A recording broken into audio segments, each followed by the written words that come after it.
Are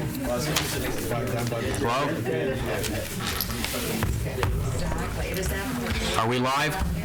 Yes. I'm holding up till you give me the word. Okay. Here's the word. Here's the word. Yeah.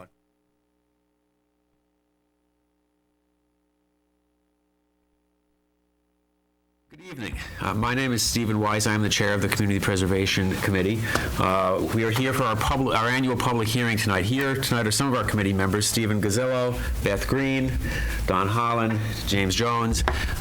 We are being recorded and televised, so I wanted everybody to be aware of that. And to that end, if and when people have comments, if they can come up to one of these chairs and just state what their names are, that would be great. Let me give a little bit of background about about the process that we're going through right now. As everyone here, I think, knows, the deadline for applications being filed in this round of funding was, I think, December 4th or December 8th. We got 17 applications this year for well over $1 million in total funding, which is, I think, a record both in number of applications and also in the dollar amount. We had a meeting on January 6th to go through some of the applications, mostly the ones filed by the DPW. We had another meeting on January 13th at which other people provided their comments. Under the terms of the bylaws which establish the CPA in town, we have to have a public hearing at least once a year. This is that night. We figured this is a good time to do it because we're in the middle of the application process, and this is where people can provide their comments for or against various applications. Just in terms of the timeline going forward from here, we do have our next regularly scheduled meeting on February 5th, at which we hope to make decisions on most, if not all, of the applications. It may take another meeting after that. The meeting on February 5th is at the Senior Center, I think, either in the over 60 room or the meeting room. We'll publish an agenda well ahead of that time. So what I'd like to do, the meeting is, it says location. Yeah, February 5th and February 11th, but we don't know which room it's in. Correct, at the Senior Center. So in any event, since we have so that's basically where we are. What I'm going to do is go through the applications one by one, and if people have comments for or against, please feel free to come up and speak at the microphone, and I don't think any of us are shy about asking questions either. So we're going to go just in order. The first one is the landscape architectural plans for the greens, which is application 20151. Are there any comments? Ms. Angelides?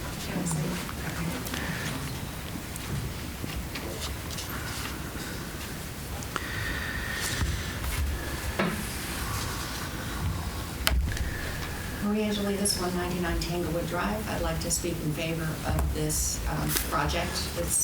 I filed it, and we have, I believe, the largest or the longest green in New England, and I'm hoping we'll have the most beautiful green in New England. And this firm is a very well-known firm, and they would be studying the history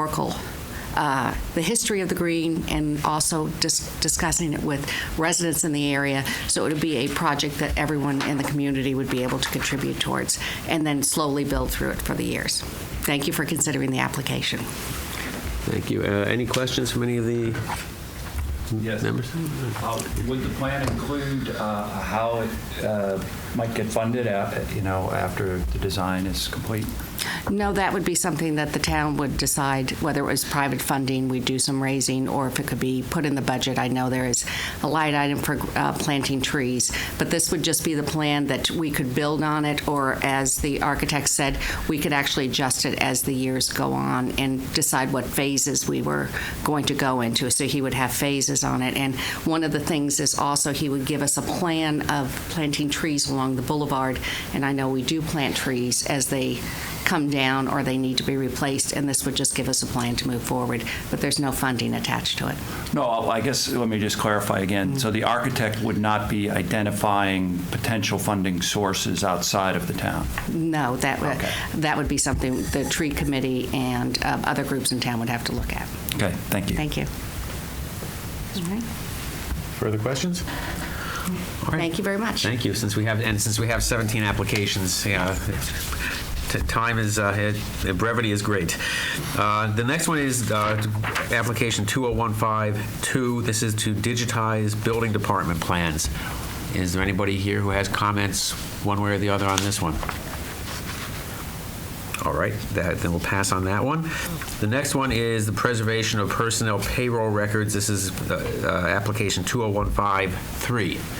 Is anybody here to speak for or against that or about that?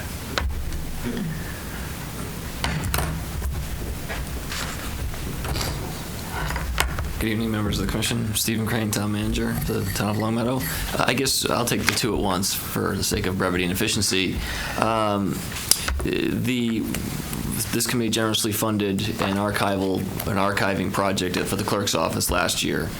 And given the importance and the success we've experienced with that, we wanted to expand that effort towards building records and payroll records that we are required to keep by state law. On the building record side, some years ago there was a flood at Town Hall, and any building or site plans or building plans previous to 1975 were lost. And so we don't want to have that circumstance happen again. So that's the nature of the request for the two, basically maintaining records that we're required to keep. Okay. Thank you. Any questions or comments from any members of the committee? All right, the next one is number 4, 20154. This is the Meadowbrook Road Stone Gate restoration. Is there anybody here to speak about this one way or the other? Hearing nothing, we'll move on. The next one is application 20155. This is the Stores House Museum basement project, part 2. Is there anybody here to speak on this?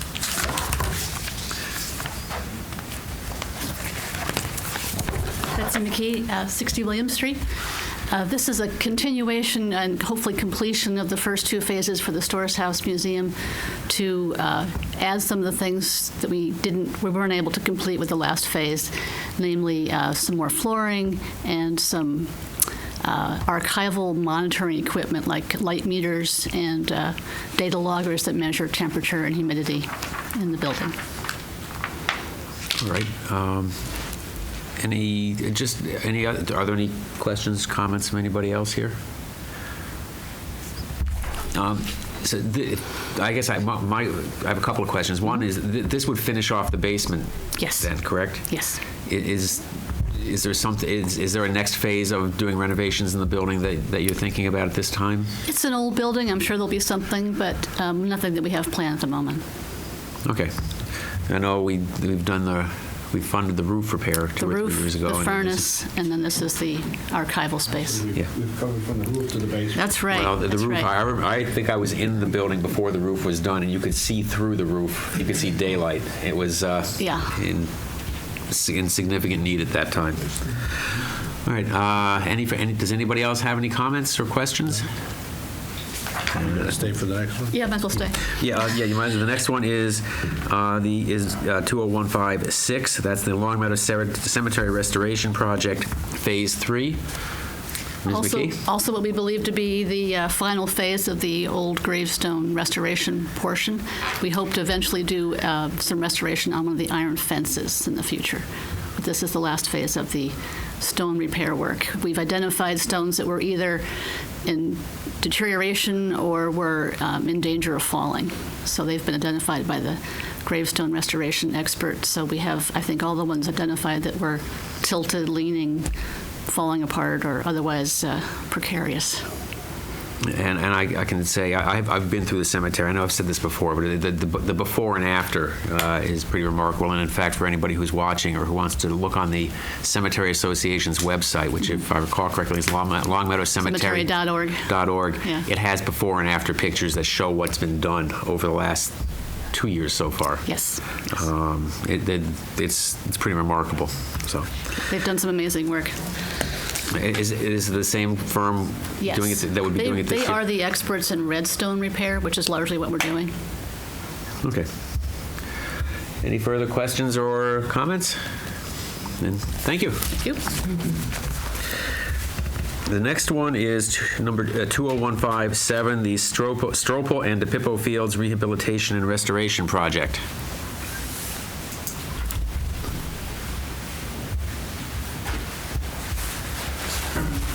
Please bear with my throat. I'm just getting over a sore throat. John Shea, 169 Edgewood Avenue. I'm also on the board of directors for the Long Meadow Little League. As I mentioned at the last meeting, this would be a one-shot deal to bring Stropel and DePippo Fields up to basic standards, to be honest with you. As our under-10 team made their historic run last summer, we visited towns near and far, and we just saw how lacking those fields and how dilapidated they've become. And this project would be a one-shot deal to bring it back to, they haven't been touched literally in 20 years, so this would be a project that we'd be before you for one time to get the fields and the couple of buildings that are there up to par. We had started to do this as parents, and we just found out doing it on a weekend here and there, weather and things like that, we just found out it was just too daunting of a task for anybody that's been to these fields. The fields themselves are in decent shape. They're maintained by the parents and the DPW, but the outer structures, the snack shops, the bathrooms, I provided pictures last week at the meeting, and the pictures speak 1,000 words how far things have gone where they haven't been touched. So we hope to beautify and make it a place where right now hundreds of kids, and both boys and girls, be able to go and play sports and baseball on two different fields. Okay. I do have one, I have a couple questions, I think, actually. One of them, and I have to apologize, I meant to get over there between the last meeting and now, and between the weather and being out of town for a little bit. I just didn't get there. Are there one or two buildings over there? It's been so long since my kids were in Little League that I really can't remember. There's actually two buildings. The one to the left of Stropel Field is a large building that encompasses the snack shop, which is in the front. Right above it would be the PA system, announcer's booth. And to the back left would be the bathroom area. Then there's a shed to the right that, to this day, we don't know who. Right now, there's lacrosse nets in there. There's, besides mice and everything like that, there's just a lot of different storage there. It's basically a storage shed. It's a rectangular storage shed. So far, the only thing we've been able to do is just more or less paint or put a primer on that because there was graffiti on it. That's all we were able to do in September. But there are two actual buildings and two fields. All right, and it's the second one. The second building is what where you're hoping to build. Yes. Training facility, for lack of a better word. Basically, it's a large structure that if everything was taken out of it, it would be able to be used by boys and girls in town in off-season weather like this to be able to go in and get some type of instruction. As it is now, we have to travel to either Windsor Locks in Connecticut or Westfield, Mass. to go to like hitting facilities, and Dr. Valera had offered to donate a batting machine that we would put in there, and it would be basically used for training. We'd be able to bring in professional trainers, which they have now, but we wouldn't have to travel like we had to. We just had one session that we had to cancel because of bad weather, because people had to go down to Connecticut to train. This would be something that could be used by all the coaches, whether they're in high school, JV, all the way down into Little League, where they could take a Tuesday or Wednesday during the week and be able to go into the facility, turn on the heat only when it's needed, when somebody's going to be using it, and be able to go in, and you don't even have to use the batting cage. You could just go in for some type of instruction. It's not a large area, but you would be able to go in there and use it as a hitting cage. In the off-season, it wouldn't be used other than in inclement weather. Okay. Any other questions or comments from anybody else? All right, and thank you. Thank you. And thank you for the clarification. No, don't apologize. It's that time of year. There are lots of people with, there's lots of stuff going around. The next one is application 20158. This is for an invasive plant management application for down in the meadows. Good evening. Hi.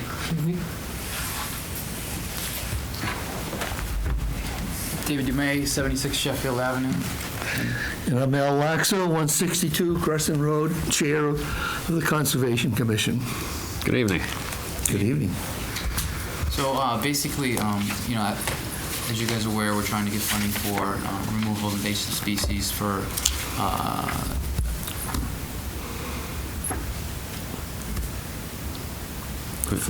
Four. no, not that. As far as for I'm at a blank. It's the key words, honestly. Management of four insidious invasive plants colonies that we have down there. Yeah, for preservation of open space. That's the term I was trying to get out there. And so when we last spoke, you guys asked about what are our long-term management plans, right? And so, when sometimes when you go to the doctor, right, sometimes there is a treatment but not a cure. So I'd love to be able to tell you that with this funding for this program, that if we were to do this, that there'd no longer be weeds and invasive species down in the meadows. Unfortunately, that's not the case. But what I think can be done, as far as for long-term plan management, is early identification. And part of the problem that we have right now is that we have an influx of some of these invasive species that have gotten literally out of hand. And that's why we obviously need professional help beyond what maybe volunteer groups can do. And so part of what my vision is as far as for ongoing management is, one, maybe seeking further funds for our own conservation budget to help some of these things for early detection. In other words, if we can find things quicker, we can get to them quicker, and we may not necessarily have such a long-term or need for such funding in the magnitude that it is. The other thing that, with obviously some of the changes from Silvio Conti, that the thing that's going to be happening with Fanny Stebbins, I'm a hiker and I go to various hiking spots, and a lot of times when you go hiking, right when you go to an entrance, you'll see things about the area, right? And it's very professional, signs, placards, what have you, even along the trails that you're hiking along, telling you about this certain the people, the birds or the habitat, the animals that are habitats of this area. My vision would be is to not only inform people of those type of things, but to also explain what are the threats to this area. In other words, how do these people identify and create more public awareness of the things that are threatening this area so that we can better manage it. And just for informational purposes, they actually now have apps on your cell phone where you can, if you identify an invasive species, it knows the location of your cell phone, and you can actually dial it in, and it goes to a registry within the state that tracks these things. And so in other words, they know specifically, locational-wise, by GPS, where these things are located. So again, early detection, I think, is key, and these are all just ideas. In other words, I think that can be further explored with federal funding, like Silvio Conti, because we're in this partnership together. Yeah, I was wondering if you could explain that to me. Not that I think it has a lot of, I don't know that it has much effect on our deliberations, but I know there's been reference to the Fanny Stebbins Refuge and Silvio Conti doing something together, and I don't know exactly what it is. Let me get into that. When the town of Longmeadow put together the open space and recreation plan a few years ago, we had the support of the Pioneer Valley Planning Commission. So when they began looking at open space, they were looking at which properties had conservation restrictions. Now, the town of Longmeadow is fortunate in that we have 475 acres of conservation land in the meadows, in the floodplain. Fanny Stebbins has 338 acres. And our biggest acquisition at one time was the Gassick farm plot of a number of years ago. And we got some help with that with funding, and that has a conservation restriction on it from the state of Massachusetts. So apart from being in the Conservation Land Bank, which limits what you can do for development, this is an ironclad coverage from this conservation restriction.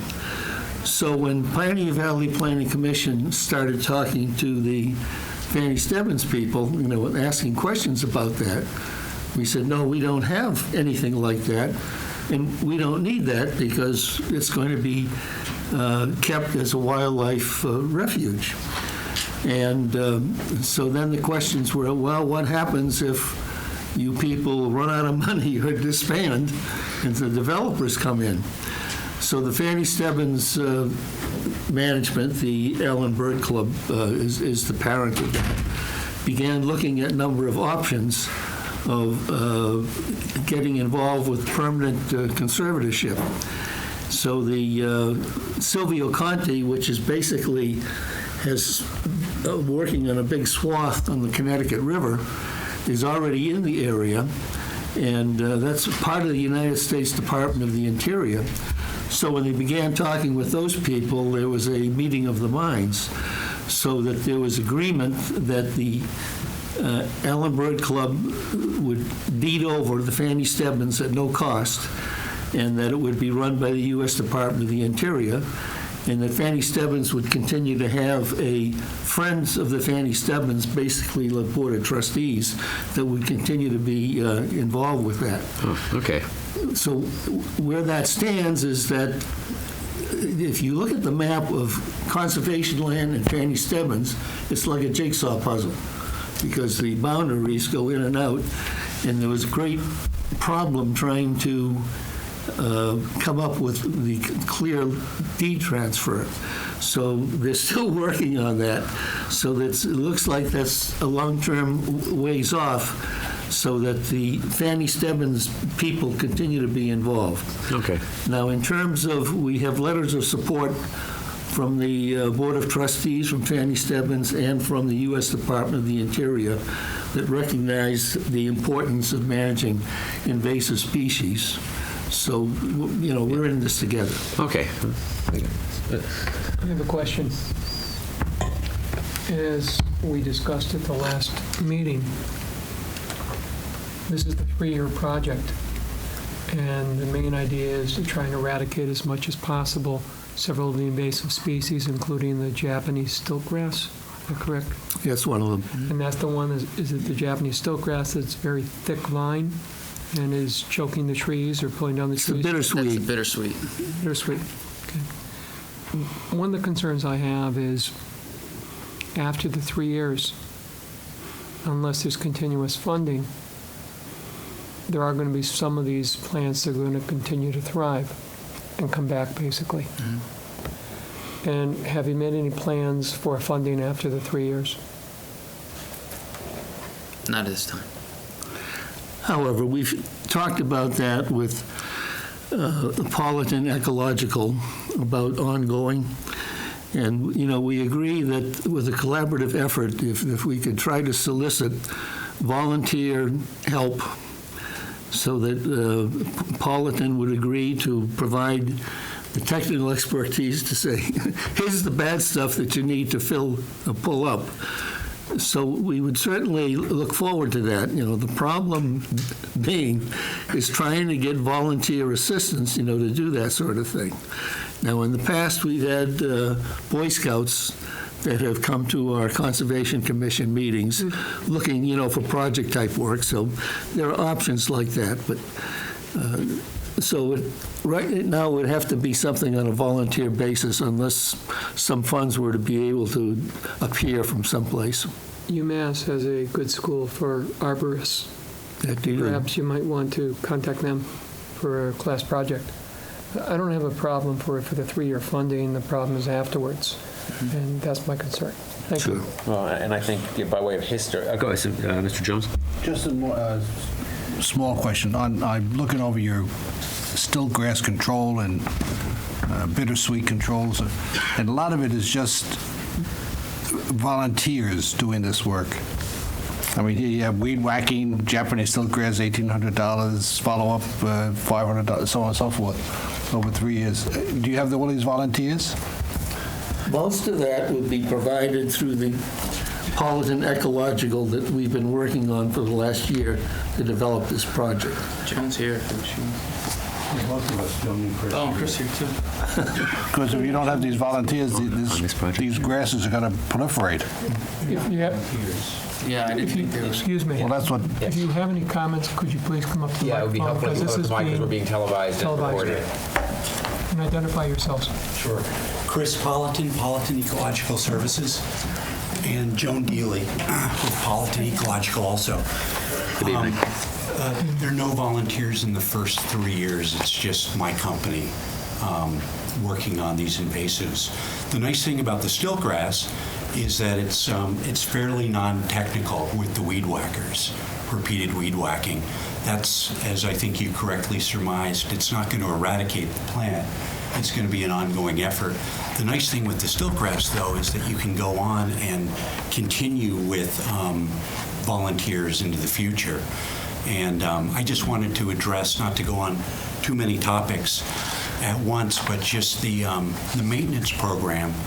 Basically, after a 3-year interval, we will be able to guarantee 99% control of the invasives. The bittersweet, I would back off that with the stiltgrass because it depends on how long the seed bank comes back. But the knotweed, the Phragmites, and the bittersweet can definitely be brought under control.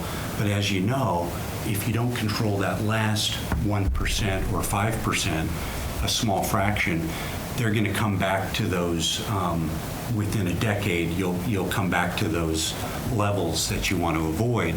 But with just a little bit of effort, I would say volunteer effort, that's the real hope, is that we could start a stewardship program with the, our firm and the Long Meadow Conservation Commission. And just to mention that there's a lot of momentum with the Conti Refuge and what's been going on with Youth Conservation Corps and a lot of things that they're bringing to the mix at Fanny Stebbins right now. I'm on the Fanny Stebbins board as well. So there's a lot of goodwill to maintain these areas and to do the stewardship. I'm sure we can figure something out within the 3-year interval. As it is, the Fanny Stebbins property is going to likely be going through 3 to 4 years of restoration work to do a really good percentage of the invasives on that property. And that will likely be funded through a USDA grant, upwards of $400,000. So there's going to be a lot of interest. I think everyone's going to have interest in maintaining certainly the Fanny Stebbins, and then looking towards the Long Meadow Conservation Commission lands to maintain that and to really create a wonderful, intact ecosystem. I wouldn't say free of invasives. I think that's unrealistic, but at least with invasive species under control, I think is what we would aspire to do, so that the bittersweet isn't growing up and choking the trees and bringing them down, but simply in the understory in intact forests where it can't proliferate to those levels. I think that's really the realistic way to go about this work, or expectation control rather than eradication. Thank you. That's very helpful. Other questions or Just a comment. As a member of the Conservation Commission, obviously I support this, but I also want to say that I would work with Chris and our team to make sure we have a plan after the 3 years, so that we know that it's not just a bunch of volunteers, but there are steps, and we have a game plan as to how to continue forward. So I'll be more than happy to work with the team. That's great. And the only other thing I want to say is I've been involved with the Fanny Stebbins Refuge since 2007, and we had some CPA grant for the knotweed control, and that was terrific. That made such a big difference, and there's, of course, more work to be done. I've done a lot of work over the years, and now I'm a board member at Fanny Stebbins. You know me perhaps a little bit. All I'm trying to impress on you is that I personally feel a real responsibility and to that area, and I really love that landscape, and I'll certainly be involved. And it's not all about money. Obviously, money helps to get the work done, but I'll certainly always be committed to donating my time to help with these endeavors and with training volunteers and trying to coordinate that, because the truth is, if you don't have a good program, you can lose that investment in work. So it really is going to take dedicated people who don't want to let that landscape be inundated with invasives, and that's going to be ongoing to protect it as the gem it is. It's the largest intact floodplain forest in the entire state of Massachusetts, and I think it just has tremendous potential. Well, it already has that distinction, but if we can keep that relatively free of those invasives, that's going to go a long way for everybody. All right, thank you. Thank you very much. Other questions or comments? If not, we'll move on. Thank you.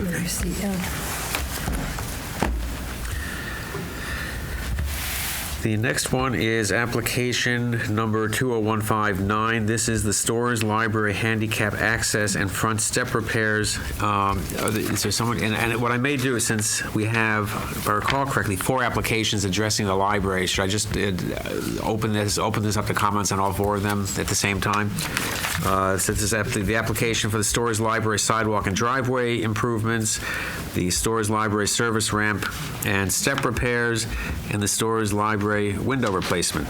So whoever would like to speak to those, please step up to the microphones. It just seems to make sense to do all 4 of them at once. Of course.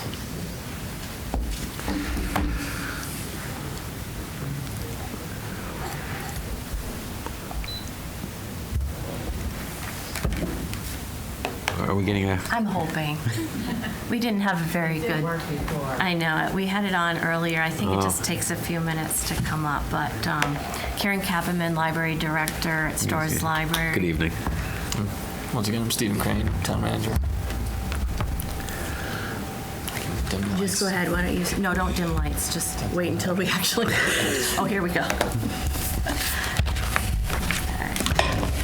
At the risk of turning my head to the camera, I'm going to turn around a little bit. I do know that there are others here from the library and the library board who can also weigh in. I just wanted to relay in terms of prioritization of the projects from the town's perspective. In terms of the details of it and the need, I would defer to Karen. Okay. Success. Oh, wow. I'm trying to get it. Well, there's a third switch over there that you can turn on. Okay. Let me hear one.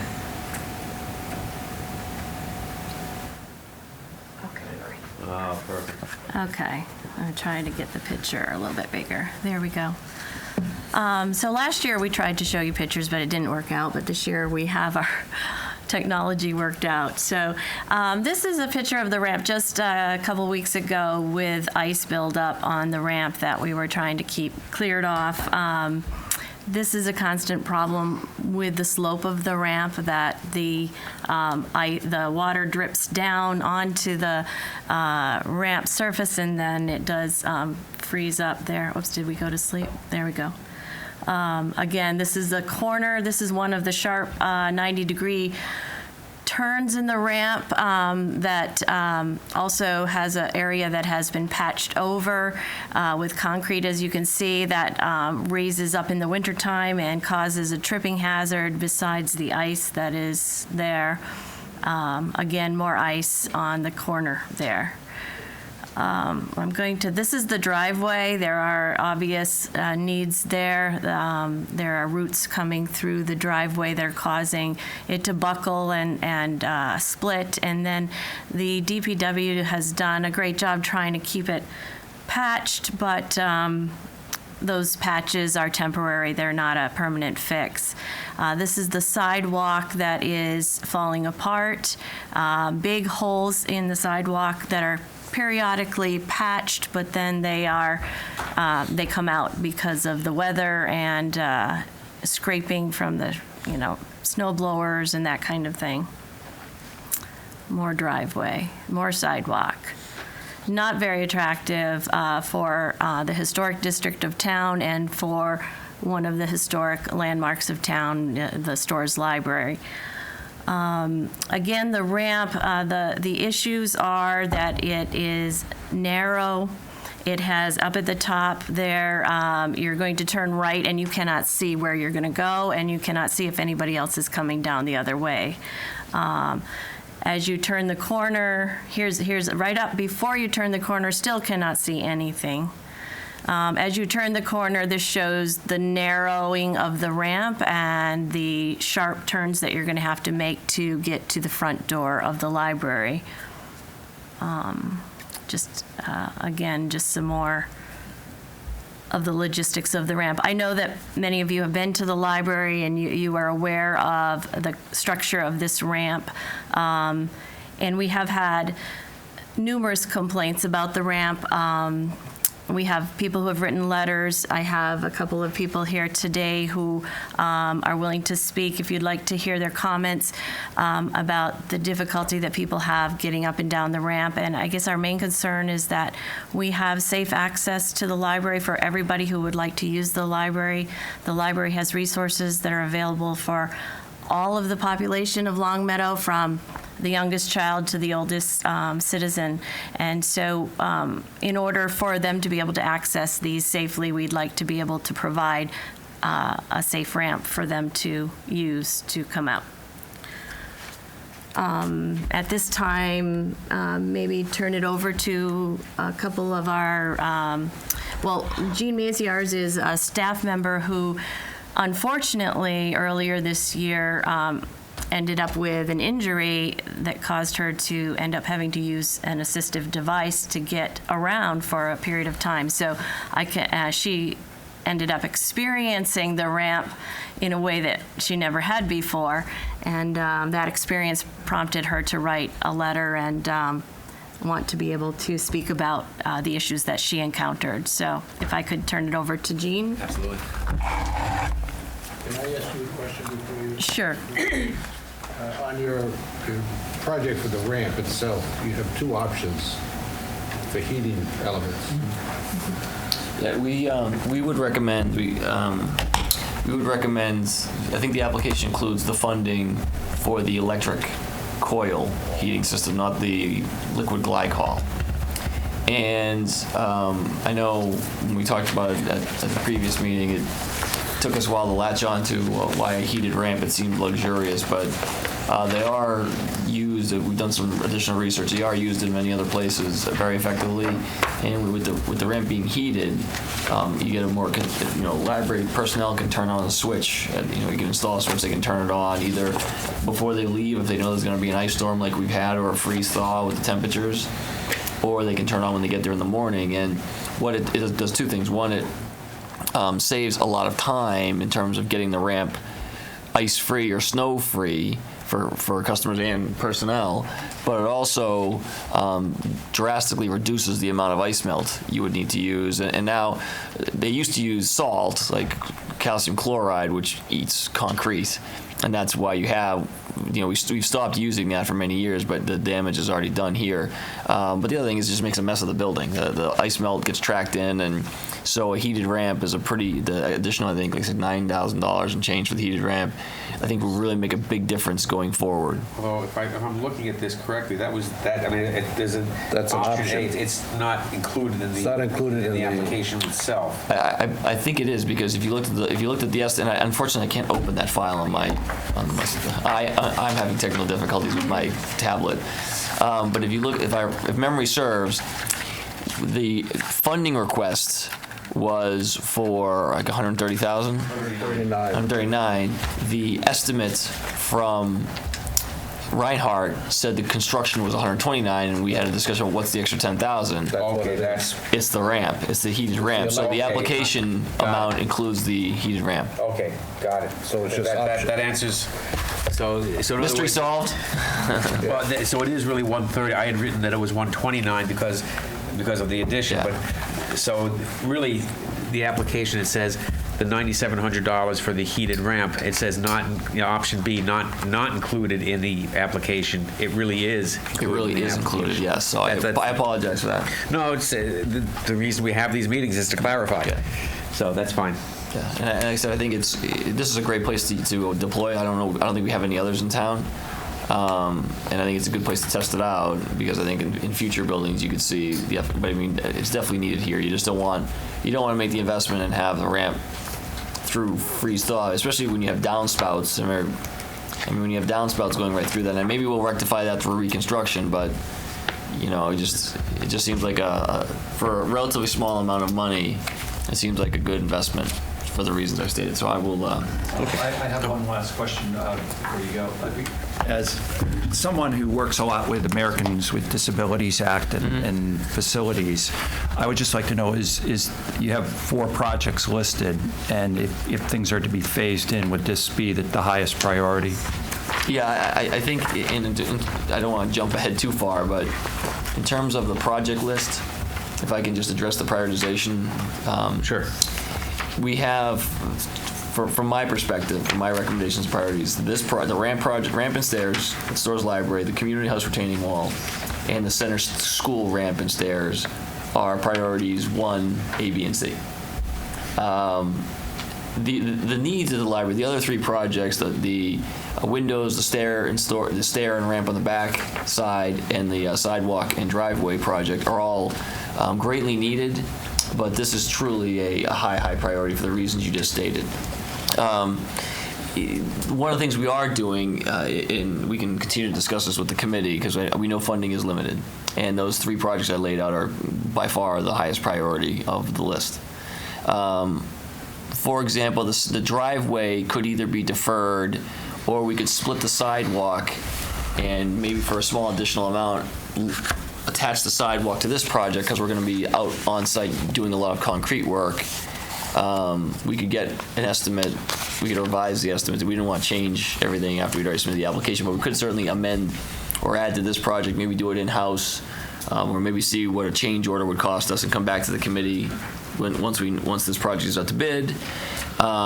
We could add the driveway to an existing roadway project. Well, that's some of the funding may, and I don't mean to interrupt, but one of the philosophical, or maybe more than philosophical discussions we've had is what things are preservation and what items really are more in a capital planning nature. And it may be that the driveway may really be a capital planning project.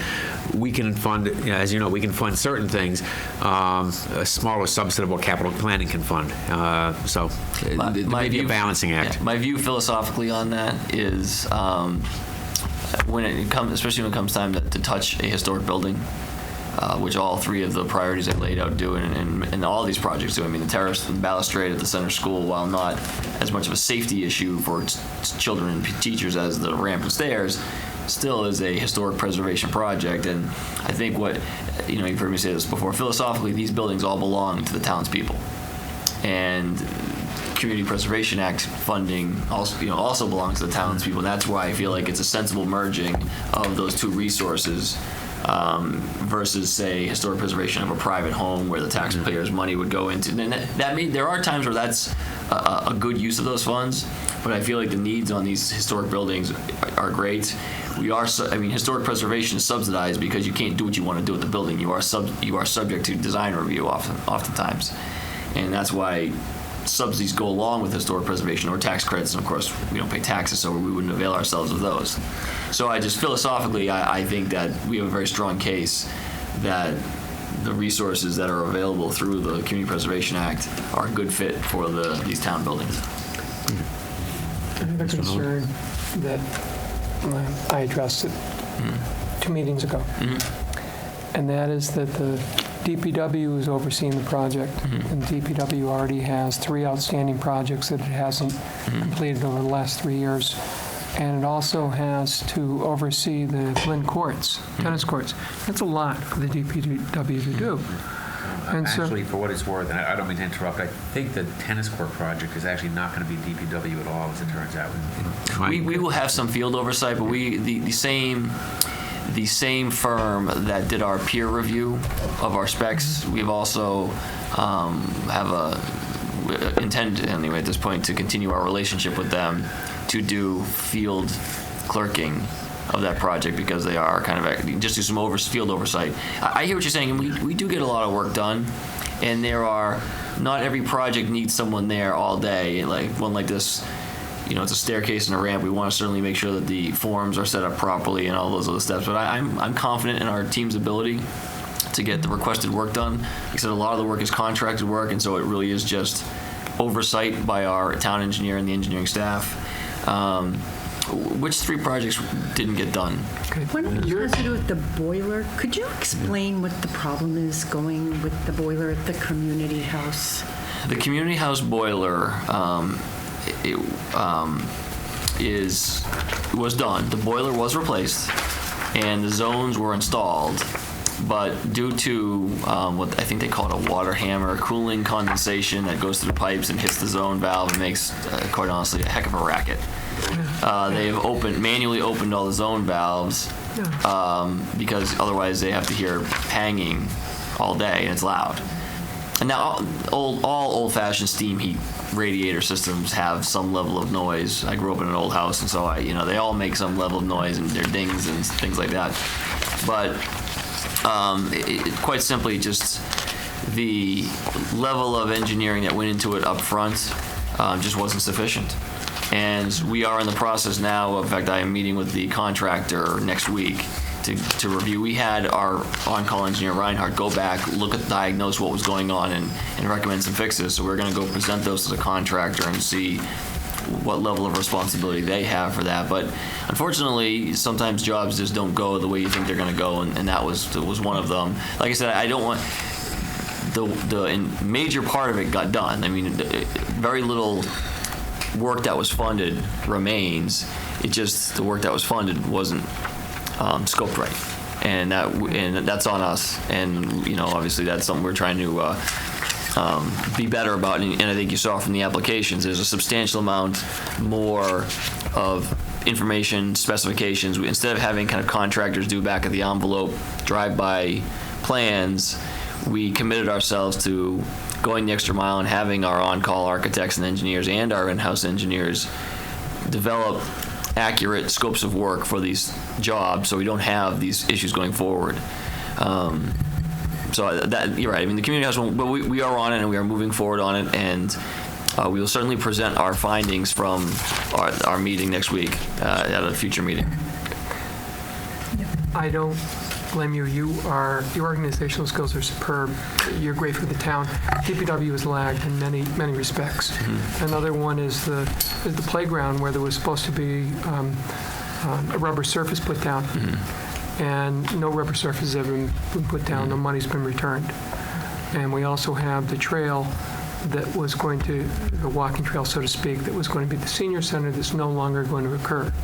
And I think if those projects are stalled, it would be helpful if the money's turned back, because then we can look at additional money that is available for perhaps the ramp at the Stores There are Library. actually 2 additional projects beyond what you just mentioned that Steve had. One was the Wolf Swamp Fields, right, and the other is the auditorium, the auditorium curtain area. Can I can address those? Yeah, if you can give us a brief update, that would be great. Yeah, I mean, I don't want to. It's up to you. I can give you updates on all the architect has just prepared the detailed cost estimate for the community house auditorium, so that one is underway, and I think they're kind of going through it. Similar, and sometimes we go through, we get the funding, and then we move forward. And as we get closer to actually going out to bid, you drill a little deeper into it, and you realize, geez, maybe we need to adjust this a little bit. The kitchen, I know it wasn't funded by this committee, but the kitchen at the senior center is a good example. We were moving along and getting ready to go out to bid, and we just like, that's really expensive for all that kitchen equipment, and do we really need that level? I mean, it was top, like the Cadillac versions of all, like a kitchen that would be open 24 hours a day, 7 days a week, and we're only open for a couple hours a day, 5 days a week.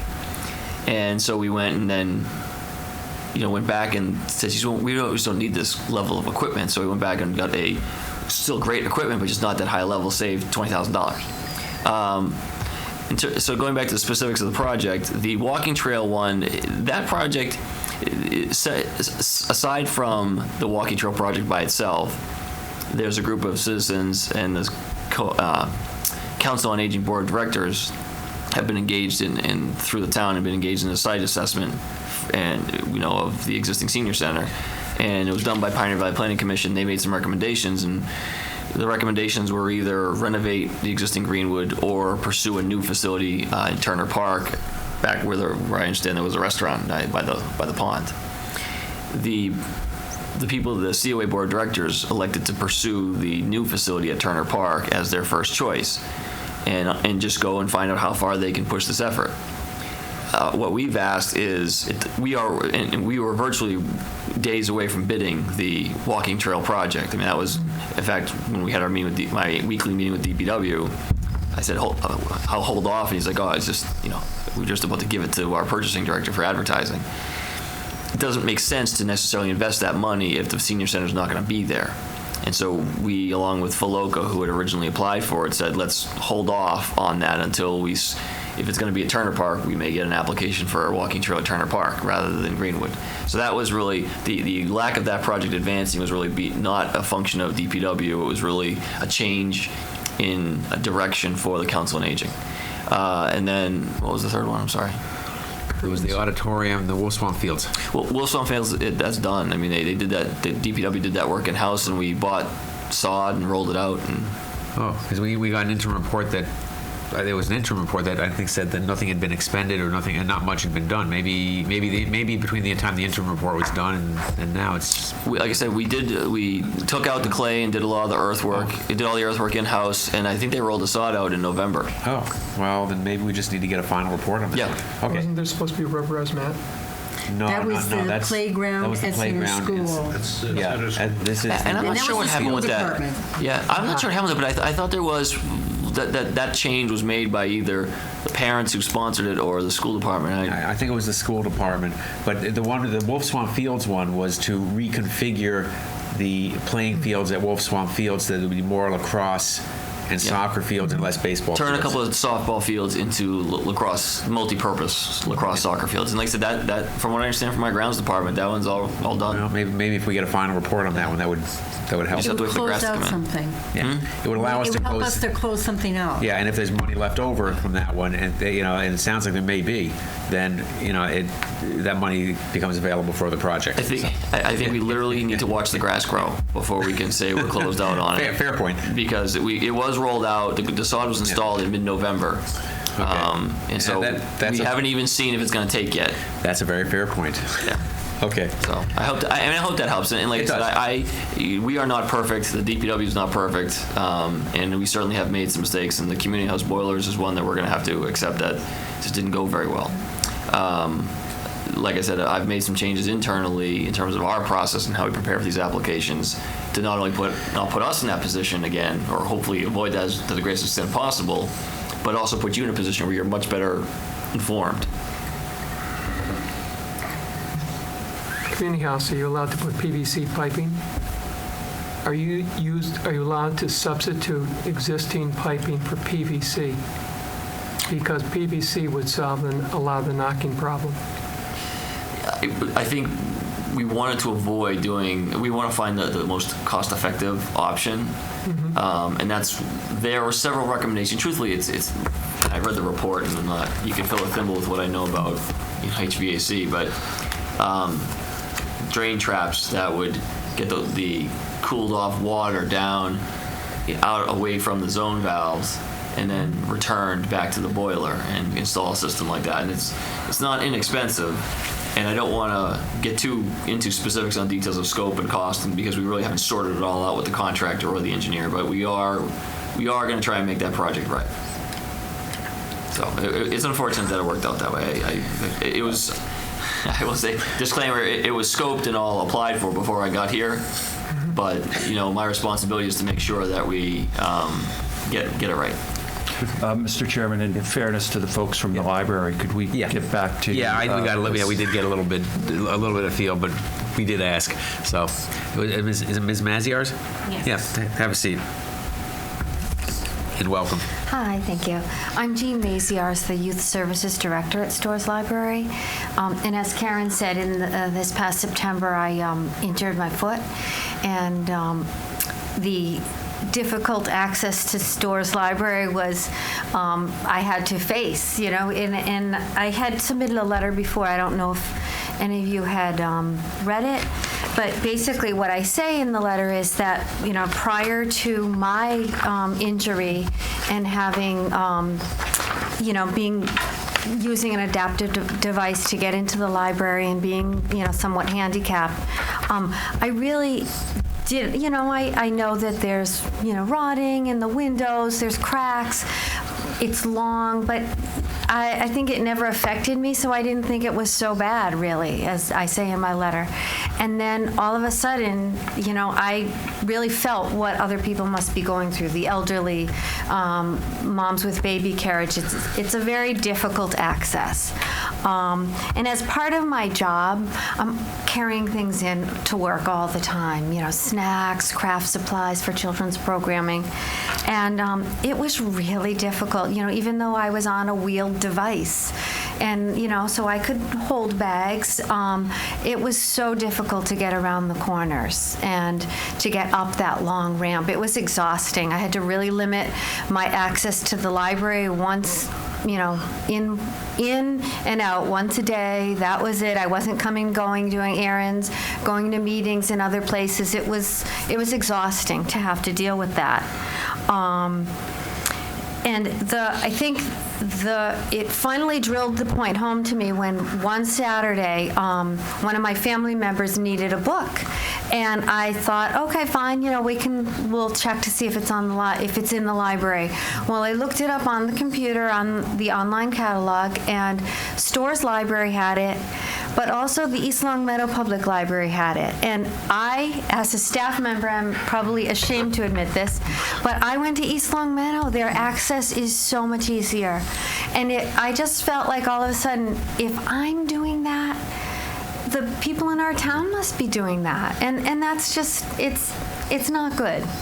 We should have better access to our town facility that is widely used and widely appreciated by the people in this town. So that's... Thank you, and I appreciate the comments. Thank you. How's your foot? Good now. Well, she's not in a wheeled device. Yes. So presumably it's better. All right. Are there any other people who wish to speak towards any of the library projects?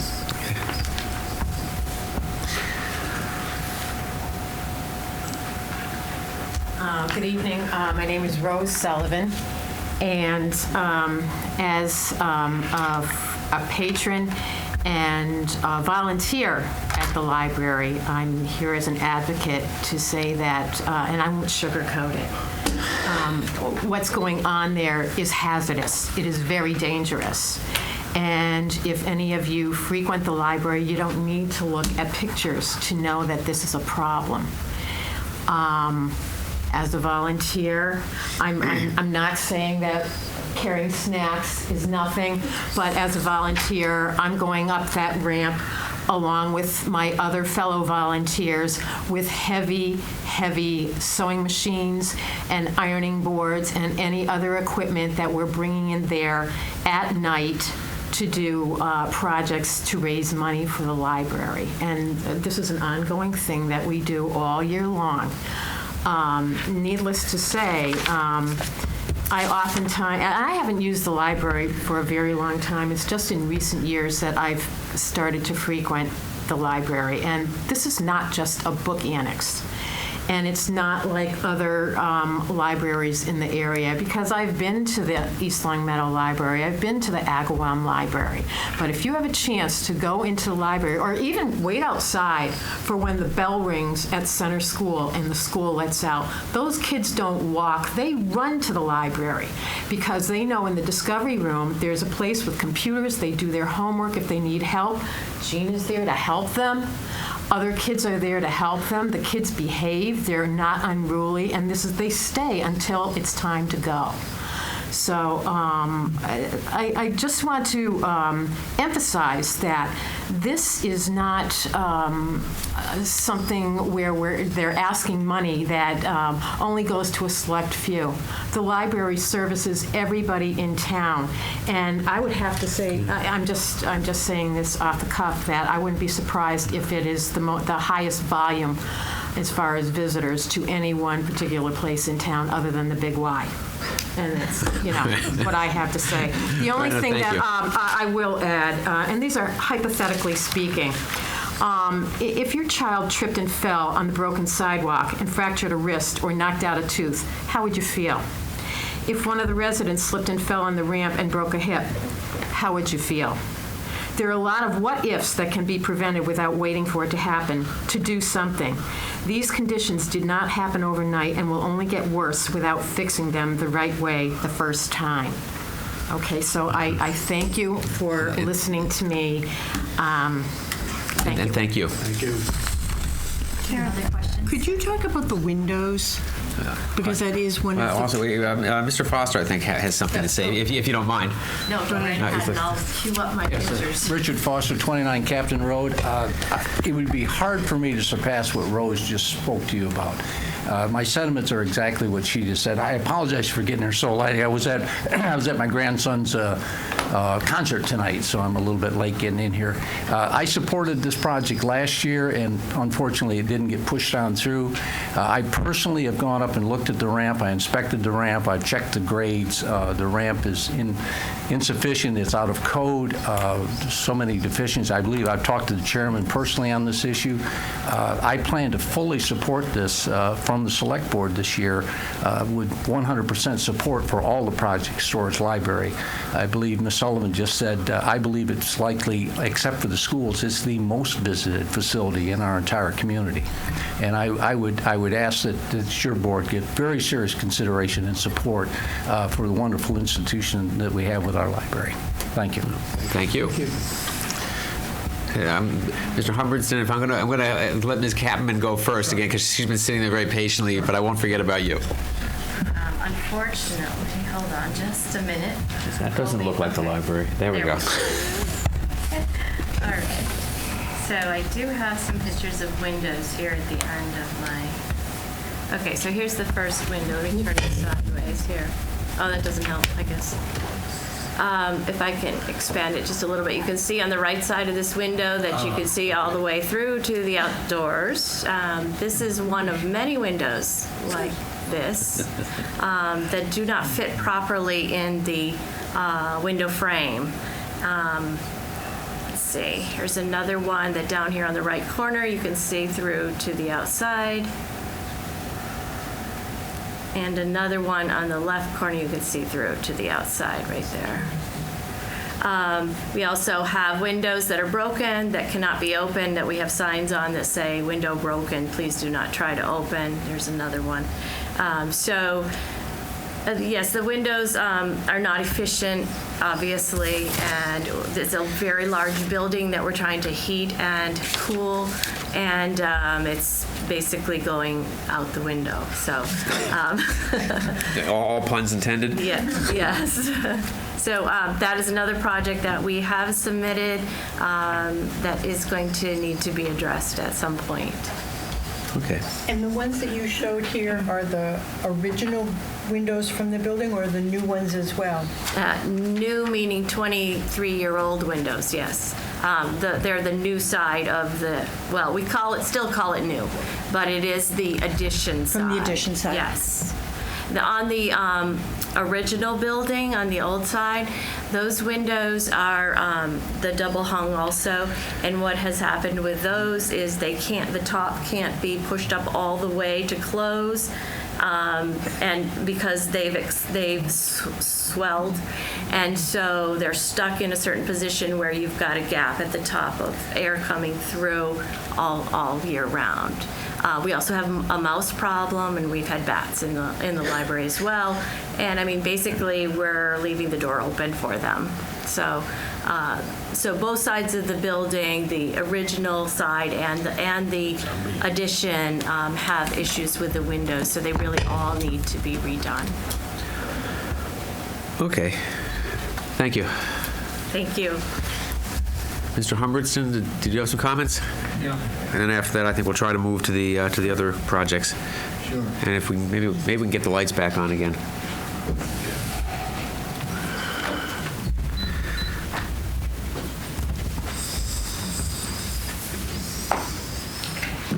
Hi, I'm Robert Humberston at 84 Burbank Road in Long Meadow, and I'm the president of the board of the library and have been a board member of the library for about 10 years.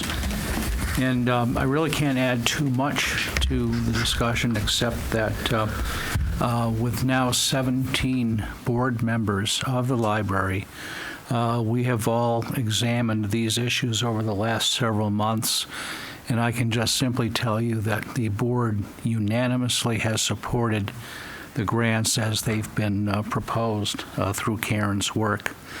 And I myself, although I'm technically not disabled, I use the ramp all the time, and I find it sometimes kind of difficult in the winter. So, let's say that the committee votes to approve one of the applications. Let's just say the windows. Would the board vote to? Would your board, the library board, vote to complete one of the other projects? we haven't actually examined that possibility. I don't know exactly how that would work out.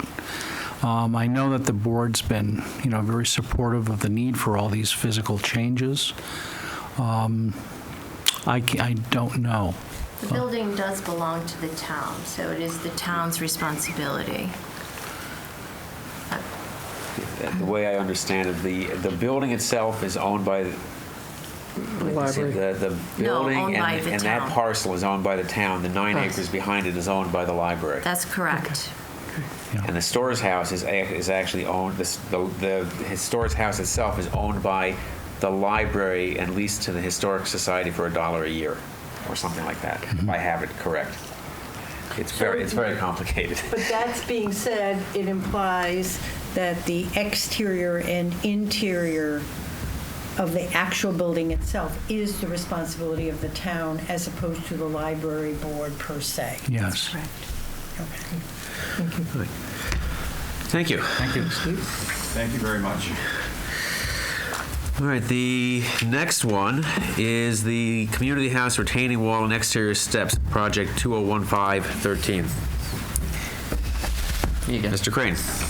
I would note that the library board does financially support programs and other like collections and or periodical subscriptions and things like that. So they are a financial partner of the library from an operational standpoint. I want to commend them for that. So I don't know why I'm doing this. I can't open the file anyway. So you have the application. I hold my pen. Yes. Yeah, you have the application. There are photos in there. This wall, if you've been behind Town Hall, it's a bit of an out of sight, out of mind. And we finally caught up to the fact that it was really starting to deteriorate. The railing had been replaced a few years ago, and we think that actually the railing could be repurposed. Again, years of use of salt have degraded the concrete. And this is an area where we don't necessarily use ice melt because our town salt trucks drive through there and salt the parking lot, and a lot of that ends up down here in this area. This is, we call it the garden level, but it is an area where there are offices and town employees work every single day, and so their entrance is down by this wall, and the stairs are also in very tough shape. So this is, like I said, this is a high priority for us because we don't want it to get worse. One of the things we're going to try and do is, instead of have it be flush with the driveway or with the asphalt, we want to do almost like a curb, have a 6-inch reveal, so it'll be more noticeable and it will kind of keep salt and other debris from going down into the area you see down there where the stairs are and the doorway entrances are. So that's one change we'd like to, and we think it'll look better, but it will also function a lot better if we build it up a little bit higher.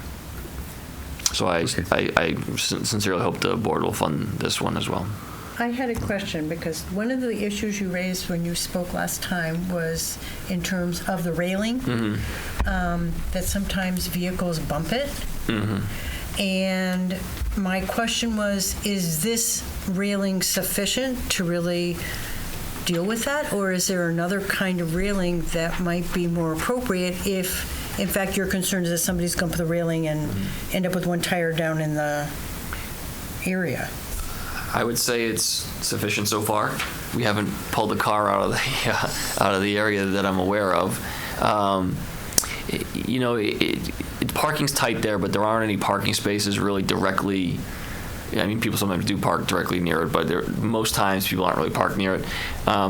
This is in the historic district, so I don't think we have the ability to put up like a steel guardrail or something like that. That would suffice for that purpose, and that's one of the reasons to put kind of a granite lintel or something like that to build it up, so there would be something kind of blocking the tires at the very least. So to answer your question, the railing is decorative and also really to prevent pedestrians from falling down. And I don't see that. I don't see building it up to a point where it would keep a vehicle from going down there. Like I said, that hasn't happened that I'm aware of. So I'm not really worried about it. You had mentioned that some vehicles had hit it, which kind of helped loosen it in the concrete. So I didn't know if there was something that would reinforce even another bar going across. I don't know anything about bars, but like another bar going across, or some like you have on your, on a deck balcony. You don't just have the one railing. Well, if you look at the pictures of the railing, and this maybe will illustrate a little better. The railing itself is in good shape. Where the railing meets the concrete is where you see the damage from cars bumping it, not the railing itself. And so on your deck analogy, if where the posts meet the deck rots and you lean on it and it falls over, you have your railing is perfectly good. It did its job. It's the connection to the base material, and that's where you see it had to be reinstalled, because the old footings, if you will, or the old places where the railing was in the concrete gave because it had been bumped. The concrete gives, not the steel. Okay, got it. Thank you very much. Okay, thank you. Are there any other comments on this project? The next one is number 14, the Center School exterior stairs and ramps. Again, this is also high priority. Obviously, anything where students and teachers are walking, or any pedestrians for that matter, is a safety issue. I think this is just wear and tear over time since that infill addition was done. I think the mid '90s. Again, this is 95 or 96. Yeah. Again, we've moved away from salt into ice melt, which doesn't corrode the concrete as much, and so hopefully we won't have these problems as quickly as we've had them. We talked in our 2 meetings ago about use life of these things. I feel like we should have gotten more out of the stairs and the ramp out of there. Nevertheless, they are what they are, and they're in the condition that they're in, and we can't ignore it. And if I understand it correctly, from the DPW's point of view, this is their number one priority project, or maybe from the I don't know if it's also the same is true for capital planning, but sort of from the DPW's point of view, this is their number one priority project. I do appreciate, by the way, the fact that the DPW did prioritize the projects. It informs our deliberations. I guess is the best way to put it. Any further questions or comments on this application? If not, then we'll move to number 15, the Center School terrace and balustrade replacement. As you can see from the photos, there's a lot of deterioration there. Some of those are original elements of the building, and from 1928. Yeah, and that is an exit. It's not used, but it's certainly an emergency. I don't know if it's a gym, but there's some kind of gym athletics Used to space. be the gym. Used to be the gym, but it's still they think they do band, or they may do some phy ed in there now still. But there are doors there that I think would be used in an emergency. It looks bad. I think they would try and keep some of the pilasters that they could and reuse them, but otherwise it just needs to be replaced. It's not as a pronounced issue for safety as the stairs and the ramp, which is why it would be lower on the priority list. But because we know year to year money is tight, we would be back, obviously next year with this as well. It also needs to be done. Okay. And the next one would be the number 16, Center School paved playground and basketball court resurfacing. One of the unintended consequences of the just spectacular playground and grass planting that was funded by this committee 2 years ago. It was last year. No, 2 years ago. Last year was the year before. 2 years ago. You're right. Is that it makes the existing basketball court look terrible. Did we make a mistake by doing the first one then? No, I think it's been a tremendous addition. Nothing but positive feedback on it. But the basketball court and hoops are in pretty tough shape, and that is one that I have used personally. And it's tough. And I think if we were able to do this project, it would really complete the recreational areas of that school and really make it first class. So I'm encouraging the committee to do this one under the banner of I think it was submitted in historic preservation, but it is intended to be a recreation project. Yeah, It should be. I'm not sure actually behind the school is actually in the historic district. I mean, but I think everybody acknowledged that it's a recreation project, not a historic preservation project. Okay. Anything further? Any questions on this one for Mr. Crane? And the last one is the Russell Field netting, softball backstop enhancements, and scoreboard replacements. This is application number 17. Yeah, I think this application largely speaks for itself. The scoreboards are fairly old, and there have been reports. Our police department had several reports going back some years of errant objects flying out of the field of play. Not errant students, errant objects. Errant objects, softballs, lacrosse balls, things like that, and damaging vehicles. They must not have had the proper level of inflation. Yeah. I know. I couldn't help it. I'm sorry. No, that's very timely. Any further questions? Any questions from Mr. Crane on this application, or any comments from any of the committee members? All right.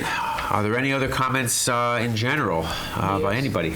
Yes, I want to Attorney thank Holland? Mr. Crane for getting the low bid on the Flynn tennis courts. Yes, I appreciate you bringing that up. We did bid out the project again, and we came in. We had the previous low bid was about $890,000 for the whole project. We had gone out with some bid alternates to see if our own DPW personnel did some work, how could we get the price down, essentially, to match our appropriation. The committee generously went to town meeting and supported an additional $200,000, and the low bid this time to do all of the work, so it'll all be done on a contracted basis, was $790,000. So we saved about $100,000 by bidding it out again. So the town felt badly that the bidding process went the way it did. We did feel that the amount of projects being bid at that time reduced competition, which drove up prices. We feel that analysis was affirmed by the results of the bid process. So we're thrilled, and we're in the process of contracting with the winning bidder, and we'll be. I don't know. I haven't received their timeline yet, but I know they're going to attack it aggressively and get it done as soon as possible, so no tennis season is disrupted. I think I was told by Mr. Russell that they're talking about a construction start date of July 1st, so it wouldn't interfere with the high school tennis season. Yeah, the top goal was to avoid the high school tennis season. The Parks and Rec programs can go use East Long Meadows courts. I mean, I think when East Long Meadows was doing their courts, we were partnering with them. But the high school would incur substantial transportation costs and rental costs had they had to move. We didn't. We had been told, we'd gotten some feedback during the bidding that if bidders could do it earlier in the year, it would be cheaper. We did test that in our bidding by having an alternate about when they could have the site, and it made no difference on the price. So another thing that we tested, that we learned more about it, and 30 years from now when they do this again, they'll hopefully remember these lessons learned.